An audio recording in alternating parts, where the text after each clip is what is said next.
ते काय बोलतात ते ऐका. कायदेशीर म्हणजे तुम्ही अनिल परब यांची एक महत्वाची पत्रकार परिषद या संदर्भात आहे. सर्व प्रकारची किंमत त्यांना मोजावी लागेल.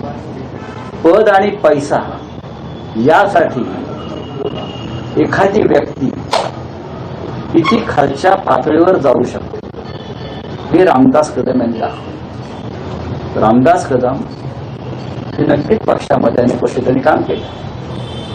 पक्षाने त्यांना दिलंय भरपूर ना, खास करून उद्धव ठाकरे साहेबांनी दिलाय. उद्धव ठाकरे साहेबांनी दिलाय. विरोधी पक्ष नेता पद असेल, मंत्रीपद असेल, नंतर हे त्यांना उद्धव साहेबांनी दिलेली पद्धत बरीचशी. विधान परिषदेत त्यांच्या नेमणुका असतील या माननीय उद्धव साहेबांनी दिलेली पद आहे. बाळासाहेबांच्या नंतर जेव्हा सूत्र उद्धवजीकडे गेली तेव्हा उद्धवजींनी सुद्धा बाळासाहेबांबरोबर या सगळ्या काम करणाऱ्या कार्यकर्त्यांना सन्मानानं वागलं. आणि अशा वेळेला तुम्ही फक्त टाळ्या मिळवण्यासाठी, पण त्यांना टाळ्या नाही मिळाल्या. महाराष्ट्र थुकतोय त्यांच्यावर. मराठी माणूस अशा व्यक्तींवर थुकतो जो बाळासाहेबांची विडंबना करतो. त्यांच्याबद्दल आम्ही पाहू ना, आम्ही जिवंत आहोत अजून. आम्ही जिवंत आहोत अजून. आम्ही बघू काय करायचं ते. अशा प्रकारचे पहिलंच विधान नाही. यापूर्वी पण त्यांनी बघा, पद आणि पैसा यासाठी वेगळा झालेला माणूस कोणत्याही प्रकारची विधानं करू शकतो. आम्ही जिवंत आहोत अजून. आम्ही जिवंत आहोत अजून. आम्ही बघू काय करायचं ते. अशा प्रकारचे पहिलंच विधान नाही. यापूर्वी पण त्यांनी बघा, पद आणि पैसा यासाठी वेडा झालेला माणूस कोणत्याही प्रकारची विधानं करू शकतो. मी परत सांगतो, या आधी ते काय बोलले वगैरे काय मला माहित नाही. हे वारंवार तेच बोलतात. हे कुठे होते त्यावेळेला, कधी होते? सर ठाकरेंच्या सुखदुःखामध्ये हे सगळे लोक कुठेच नव्हते. सर त्यांचं असं म्हणणं आहे त्यांच्या म्हणणार काय, तुम्ही म्हणता 12 वाजता अनिल परब पत्रकार परिषद घेतायत ते तुम्ही ऐका. आणि माननीय उद्धव ठाकरे त्या विषयावर बोलले.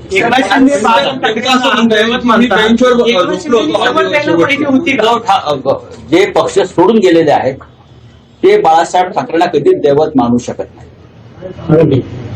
एकनाथ शिंदेपासून जे काय आता लोक भाजपच्या चरणी विलीन झालेले आहे, मोदींच्या चरणी विलीन झाले, अमित शहाच्या जोड्यांची पूजा करतात शस्त्र म्हणून. बरं का, शस्त्र म्हणून अमित शहाच्या जोड्यांची पूजा केली या लोकांनी. सर तर त्यांचा हे बाळासाहेब ठाकरेंना दैवत मानणाऱ्यांचं काम नाही. बघा, उद्धव ठाकरे आज पुण्यात येत. आज माननीय शिवसेना पक्ष प्रमुख उद्धव ठाकरे पुण्यात येत आहे. सोमवारपर्यंत पोहोचलेले आहेत. वेळेत देखील पत्रकारांशी संवाद साधला. सगळ्यात आधी तुमची व्यवस्था आधी. पुणे महानगरपालिकेसाठी काही तयारी रणशिंग फुंकलं जाईल, कारण मुंबई पुणे महत्वाचे शहर आहे. बघा, मुंबई, ठाणे, नवी मुंबई, कल्याण डोंबिवली, नाशिक, पुणे, संभाजीनगर या महत्वाच्या महानगरपालिका नक्कीच आहे. आणि त्यासाठी आम्ही राज ठाकरे येथे महाविकास आघाडीतले काही प्रमुख घटक पक्ष यांची एकत्र चर्चा सुरू आहे. कुठे कोणाबरोबर कसं लढायचं या संदर्भात सविस्तर चर्चा आमच्या बैठका सुरू आहे. दिनानिमित्त प्रकाश आंबेडकरांच्या वंचित बहुजन आघाडीची काही मोठी सभा पुण्यात पार पडली. त्यात ओबीसी आरक्षणाचा महत्वाचा मुद्दा जो आहे ना तो त्यांनी मांडलाय की आरएसएस आणि भाजपने गेल्या अनेक वर्षांपासून ओबीसी समाजाला, ओबीसी आरक्षणाला विरोध केलाय. हे खरे दुश्मन जे आहेत ओबीसीचे आरएसएस आणि भाजप आहेत. वंचित शिवाय पर्याय नाही आरक्षणाला, असं त्यांचं म्हणणं आहे. असं आहे की प्रकाश आंबेडकरांची भूमिका ही कायम असते, ते मांडत असतात, पण त्यांची भूमिका ही कायम संघ आणि भाजपला मदत होईल अशी निवडणुकीमध्ये असते. ते पण तेवढंच काय. राज्याचे मुख्यमंत्री देवेंद्र फडणवीस असं म्हणाले की दसरा मेळाव्यामध्ये उद्धव ठाकरेंनी जे भाषण केलं ज्याच्यामध्ये मदतीवर कोणतीच चर्चा झाली नाही. माझे 1000 रुपये उद्धव ठाकरेंनी वाचवलेले आहेत. फार कंजूस माणूस आहे हा, फार कंजूस माणूस आहे. त्यांनी पेशव्यांचा आदर्श घ्यायला पाहिजे होता. पुण्यात फार बेजार माणसं होती पेशवेकडे. नाना फडणवीस वगैरे 1000ची पैज लावतो उद्धव ठाकरे.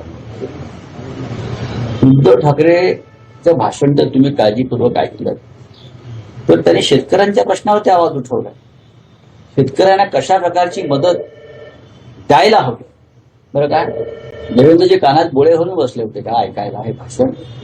याचं आता ते भाषण ऐकलंय, पण कानात बोळे घातले. शेतकऱ्यांच्या प्रश्नावर बोलताना त्यांनी कानामध्ये बोळे घातले. उद्धव साहेबांनी एकरी आणि हेक्टरी किती मदत व्हावी या संदर्भात भूमिका मांडली. उद्धव साहेबांनी कर्जमाफी कशा प्रकारे करायला हवी या संदर्भात भूमिका मांडली.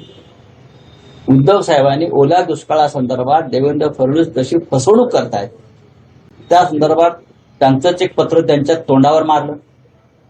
उद्धव साहेबांनी मुंबईसह शहरांची कसा नासाडी चाललेली आहे गौतम अडाणीच्या माध्यमातून. हा विकासावरच मुद्दा आहे ना, की आमची मुंबई आहे महाराष्ट्रात. तुम्ही गौतम अडाणीला विकताय मुंबई आमची, फुकटात देताय. हा विकासाचा मुद्दा वाटत नसेल तर रामदास कदमांना अशी विधानं करायला लाज वाटायला हवी असं खासदार संजय राऊत यांनी म्हणत रामदास कदमांवर टीका केली आहे.